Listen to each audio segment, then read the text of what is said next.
Bendiciones a todo el pueblo del Señor, a todos los hermanos y amigos que están suscritos en este canal.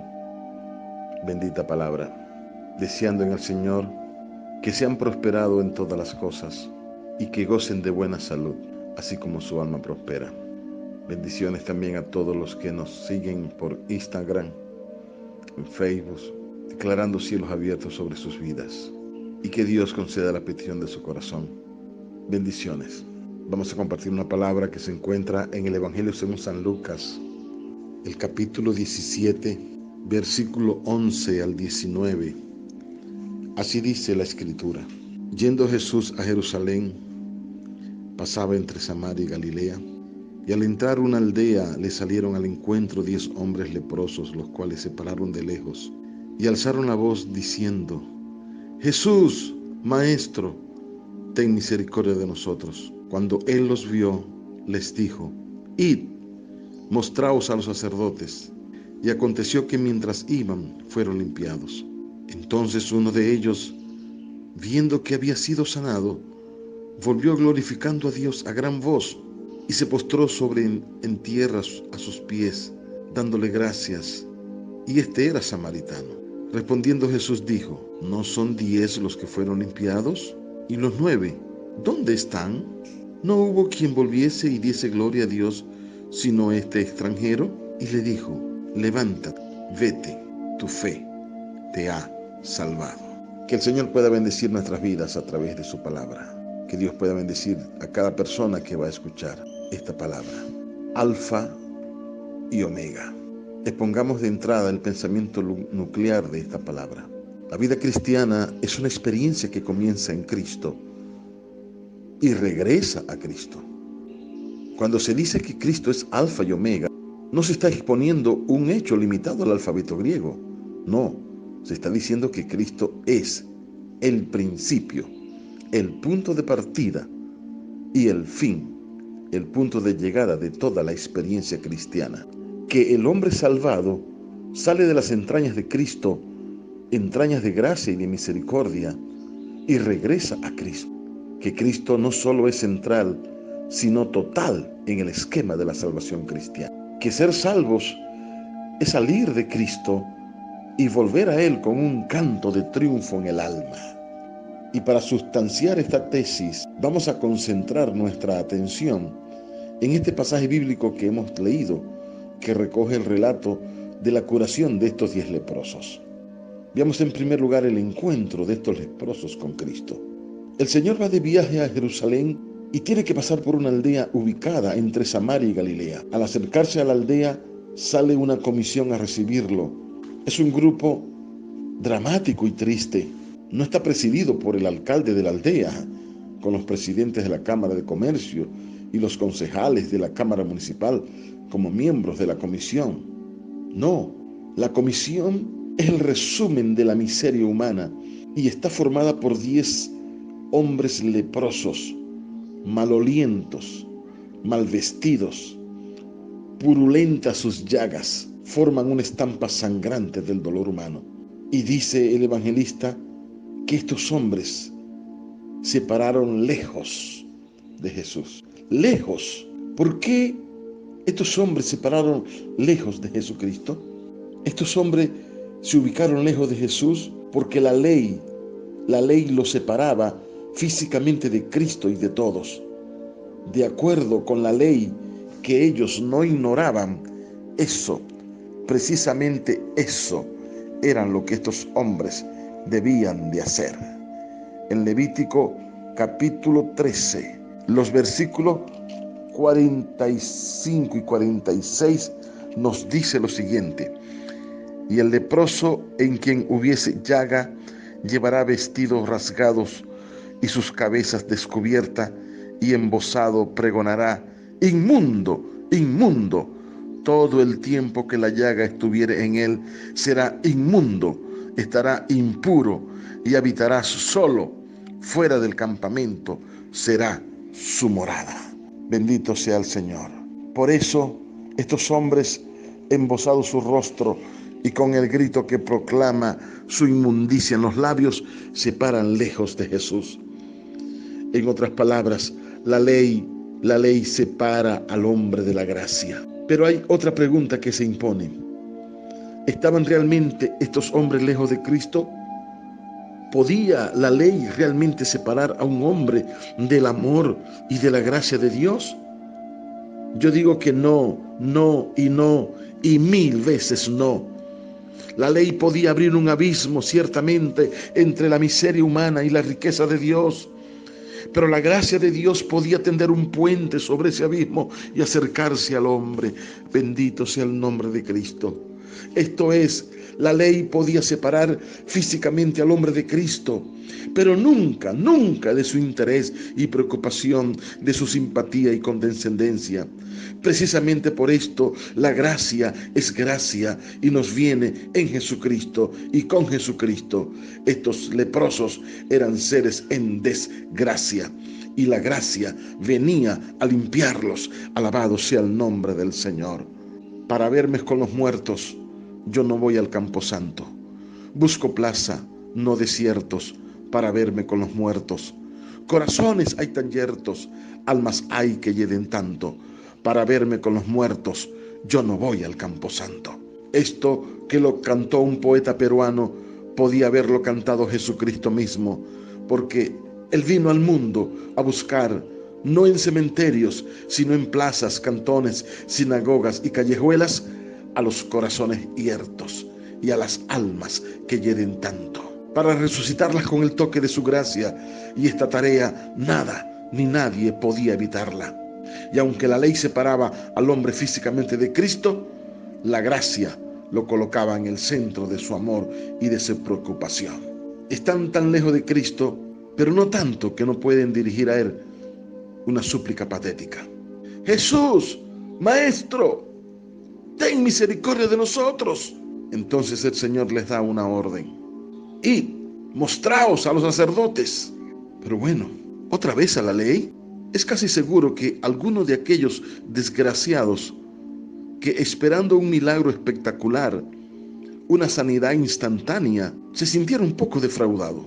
Ir al sacerdote parecía más bien un mandato inspirado por alguien que se gozara en prolongar el dolor humano. Si aquel Jesús tenía el poder para curar, ¿por qué no hacerlo en el momento y no dilatar más el dolor? Hay dos lecciones que derivamos de este mandato de Cristo. Una es que la gracia no ignora la ley, sino que la cumple, y en ese cumplimiento la trasciende. Es decir, la gracia no es gracia caprichosa al margen de la ley y de la justicia. No, la gracia es el cumplimiento de la ley.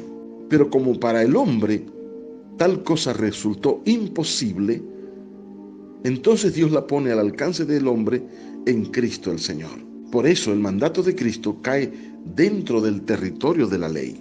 La segunda lección es esta, que el criterio de que Dios solo obra de modo espectacular, catastrófico y raro, no se sustenta con hechos como este. Aquí el milagro cobró forma en lo marco de lo casi vulgar, de lo rutinario. Hay una tendencia generalizada en muchos círculos cristianos de pensar que solo en lo visiblemente misterioso y raro Dios actúa. No, Dios actúa cuando Él quiere y como Él quiere. Y esto quiere decir que Él no está limitado a la actuación espectacular y apocalíptica. Y veamos el milagro. Con la sencillez característica del Evangelio, se da cuenta del milagro. Dice el pasaje que hemos leído, que aconteció que yendo ellos fueron limpios. Aconteció que mientras iban fueron limpiados. Dice el versículo específicamente el 14, cuando Él los vio les dijo, id, mostraos a los sacerdotes. Y aconteció que mientras iban fueron limpiados. Claro que la sencillez del Evangelio va acompañada de la mano con una muy sugestiva profundidad. Y este es el caso que nos ocupa. Porque en esta frase se ve funcionando una secuencia de fuerza vital en la experiencia cristiana. Y me refiero a la secuencia de la fe, obediencia y milagro. La fe conduce a la obediencia y la obediencia hace posible el milagro. Estos hombres clamaron porque tenía fe. El Señor les da una orden. Ellos obedecen. Y mientras en el trámite de la obediencia ocurrió el milagro. Entonces, si no hay milagros, si no hay respuestas a nuestras oraciones, si no hay soluciones a lo que estamos pidiendo, es porque quizás no hay obediencia. Y si no hay obediencia, es porque no hay fe en la palabra. Puede haber religión, pero no hay fe. Pero no hacemos obras para ser salvos, sino que obramos porque ya somos salvos. No es que las obras nos lleven a la fe, no, sino que la fe nos lleva a hacer las obras. Y otra cosa, la obediencia solo es posible después del encuentro del hombre con Cristo y nunca antes. Esta obediencia es el resultado de la gracia de Dios y nunca el producto del esfuerzo humano. Escúcheme bien, sin Cristo el hombre no puede obedecer, porque su ministerio, el ministerio de Cristo, fue la acción de Dios para capacitar al hombre para una vida de obediencia. ¿Cuántas veces estos leprosos pensarían en su larga vida de desolación y de muerte a plazos, ir al templo para ver si el sacerdote los restauraba a la vida normal? Nunca lo hicieron. El mero hecho de ir al sacerdote no tenía poder redentor. La fuerza emancipadora viene de Cristo, de su gracia, del encuentro de estos hombres con el Señor.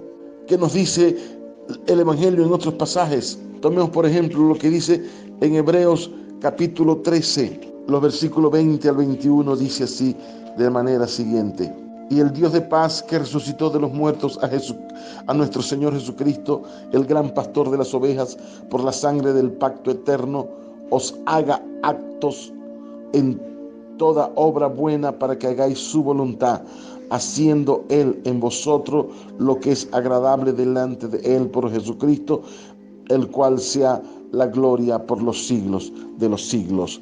Amén. ¿Se necesita más claridad? Es Dios que por medio de Cristo hace acto al hombre para una vida de obediencia. Y en Filipenses capítulo 2, la carta de Pablo a los Filipenses capítulo número 2, los versículos 12 y 13 dice así: por tanto, amados, como siempre habéis obedecido, no como en mi presencia solamente, sino mucho más ahora en mi ausencia, ocupaos en vuestra salvación con temor y temblor, porque Dios es el que en vosotros produce así el querer como el hacer por su buena voluntad. Pablo nos ofrece aquí la misma idea. El hombre solo puede ocuparse y se ocupa de su salvación después que Dios obra en él tanto el desear como el hacer por su buena voluntad. Porque de él recibimos gracia y apostolado. Romanos 1, versículo 5. Es que la acción de Dios, su gracia, lleva al hombre a la obediencia, que es la única, escúcheme bien, la única respuesta válida que el hombre le hace a la acción de Dios. La única manera de demostrarle a Dios que estar agradecido por lo que Él ha hecho en tu vida es obedecerle, aunque esta obediencia te lleve a una cruz. Obedecer. Y entonces, cuando esta obediencia irrumpe en la historia, se producen los milagros que asombran al hombre y que pueden transformar al mundo. Por eso los leprosos, mientras iban por el camino cumpliendo el trámite de la obediencia, fueron limpiados. Alabado sea el nombre del Señor. Tomemos ahora a uno de estos leprosos en particular. Imaginémonos por un momento la escena. 10 hombres caminan mirándose furtivamente sus propias manos, con el corazón en suspenso, mirando a sus compañeros de dolor para ver si hay alguna señal en la piel. Y de pronto, uno de ellos se vio que estaba limpio, que las llagas se habían cancelado y que una limpieza que nunca conoció cubrió su piel. Entonces sucede lo grande. Este hombre, al verse limpio, volvió glorificando a Dios a gran voz. Y cuando llegó frente a Cristo, se postró sobre sus pies. Este hombre, al verse limpio, olvidó todo. Olvidó sacerdote, templo, ley, tradición, y corrió de regreso a Jesucristo. corrió glorificando a Dios. En la acción sanadora de Cristo, este hombre vio la acción redentora de Dios. Bendito sea el Señor, alabado sea su nombre. Y ante este hecho sublime, para este hombre todo lo demás, sacerdote, templo, ley, tradición, perdió valor. Y lo único válido era glorificar a Dios, alabado su nombre. ¿Por qué? Pues porque la gracia de Dios es de valor supremo. Al lado de esta gracia, todo empequeñece para el hombre que ha recibido su beneficio y es agradecido. Bendito su nombre para siempre. Oh, Satoro comande she turushamakato de la macho. Estando este hombre en esta eufórica expresión de gratitud, se abra el diálogo que baña de luz el pasaje, y rematando el diálogo, la frase apocalíptica del relato: levántate, vete, tu fe te ha salvado. Todos fueron sanados, solo uno fue salvado.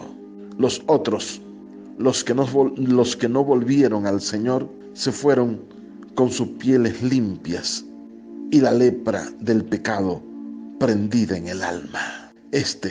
El único que volvió a Cristo, fue limpiado por fuera y por dentro. Fue sanado, que es cosa del cuerpo, y fue salvado, que es cosa del alma.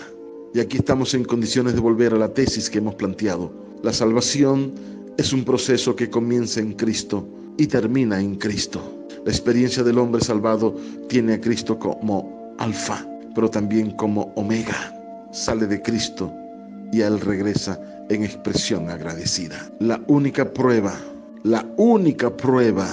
de una experiencia genuina de la salvación es un corazón agradecido que glorifica a Dios a través de Cristo. ¿Has tenido verdaderamente una experiencia de salvación? Cuando todas las células de tu alma te fuerzan a permanecer en Cristo. Cuando para ti estar cerca de Cristo no es carga, sino una liberación. Cuando todo lo que se relacione con su obra para ti es primera prioridad. Cuando para ti adorarle no es una rutina, sino una ansia sentida. Cuando se vive agradecido a Él y que toda tu vida entera sea un himno de gratitud, entonces podrás decir que has sido salvado y no meramente sanado. Y estás en amor porque estás en Dios, porque solo Dios es amor. En los verbos claves de este pasaje encontramos la ruta que sigue al hombre salvado. Dice que primeramente se vio. Lo primero que el hombre hizo fue mirarse y ver el efecto de la gracia de Dios en él. Este hombre iba camino al templo, mirando sus manos y tratando de ver en ella la señal de una acción redentora. Y en esta autocontemplación, el punto de partida era su miseria innegable, pero el punto de llegada era la esperanza de una sanidad. Sus ojos van de la llaga humana al corazón de Dios, de la situación que se vive a la situación que se espera vivir. Ver nuestra situación tal como es en este momento, pero entendiendo una cosa, que no es la última fase del proceso, que la última fase está escondida con Cristo en Dios. Se vio. Luego dice, volvió. Es decir, vista sus manos purificadas, vista su piel limpia, este hombre frenó súbitamente y volvió a Cristo. Aquí de nuevo apunta la tesis de esta palabra. La gracia de Dios devuelve al hombre a Jesucristo. Tener un vislumbre de la salvación es volver al único que puede hacer del vislumbre fugaz un gozo permanente. Contemplar el alfa hace desear el conocimiento del alfabeto entero, hasta llegar a la omega. Se vio, volvió, glorificando. Pero no solo es volver lo que determina el valor de la vida humana, es volver en la actitud apropiada y con la disposición ideal. Y esto fue justamente lo que hizo este hombre. Volvió glorificando a Dios. El griego usa el verbo doxazón, D-O-T-Z-A-Z-O-N, doxazón, de donde viene nuestra palabra doxología. Quiere decir que la vida cristiana, al igual que el culto de adoración de la Iglesia de Jesucristo, comienza con un himno, con una doxología de gratitud, que el cristiano, por definición, es aquel que vive regresando a Cristo para glorificar a Dios, y que este himno que marca el comienzo de una vida cristiana genuina es un himno que proclama victoria, gratitud y gozo. Bendito sea el nombre de Cristo. Y dio gracias. Dice más el Evangelio. Dice que el hombre derribó en tierra sobre su rostro y dio gracias a Jesús. Se postró a los pies de Jesús. ¿Por qué? Porque otra cosa no podía hacer. Porque en fin de cuentas, aleluya, eso es lo único que el hombre puede hacer con dignidad en relación con Dios. Darle gracias y reconocer sus bendiciones. Y como el salmista decir: bendice alma mía a Jehová el Señor, y bendiga todo mi ser su santo nombre.